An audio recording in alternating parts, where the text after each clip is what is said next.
Vicky, you've been putting a lot of work into prep here. What can we expect from Storm Point? Talk to me about some drop spots, any early contests, or maybe contentions on rotation that you think we might be able to expect. I'm expecting here for a lot of these teams to kind of figure out already where they want to land.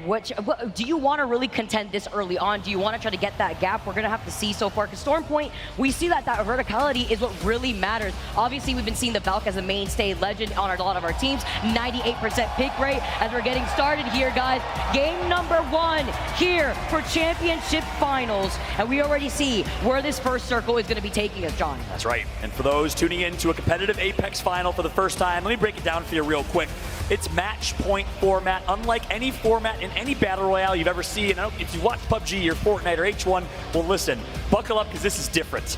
No longer will it be a 6 or 8 game series where you know which team's going to win after 7 games because they're winning by a mile like 100 Thieves was yesterday. Instead, you have to get to 50 points to unlock what's called match point. Yeah. Once you unlock match point, you need to win another game to then end it and be called the champion. So with that said, expect some crazy moments. In Poland, we had an 11-game final that just kept going and going. We had 12 teams on match point. You think it's going to happen here? I don't think so. You know why? I know we love Apex. I know we love Apex, but we have to talk about what's different between Poland and what we saw in Sweden and today. So we take a look at the circle. Anonymous mode is on. Yep. These teams need to be aware because we saw what happened in Sweden when a lot of our teams were able to pinch that squad here, and we're going to see if that's going to happen again. We have to get to match point. You have to win that next game afterwards to be crowned the champion, like you mentioned. It's consistency that's the key, and that's why we were talking about earlier. It's the most winningest team. That consistency, it's going to be able to crown that winner. Yeah, as a result of that, from a team composition perspective, you might see comps like this. Zach Mazer on Seer. I know you like the aggression from Zach and C9 early, but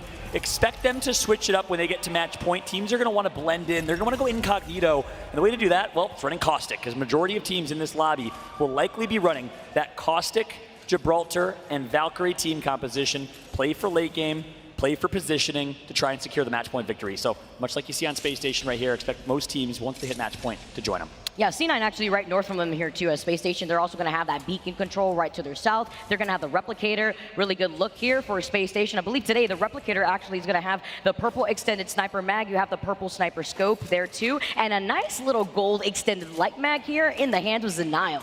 That's right. Zenile.